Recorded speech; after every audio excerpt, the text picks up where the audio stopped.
Realme unveiled the GT 7 Pro in China last November, which was launched in India later as the country's first Snapdragon 8 Elite-powered smartphone.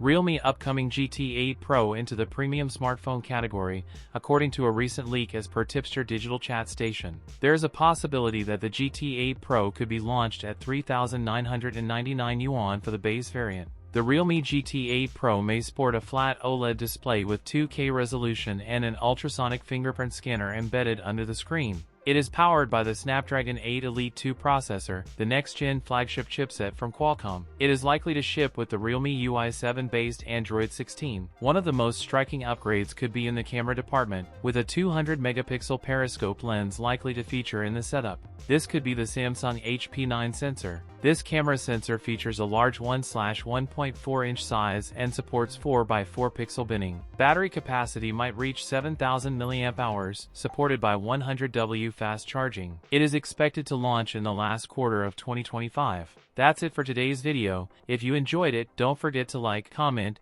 and subscribe for more content. Thanks for watching, and I'll see you in the next one.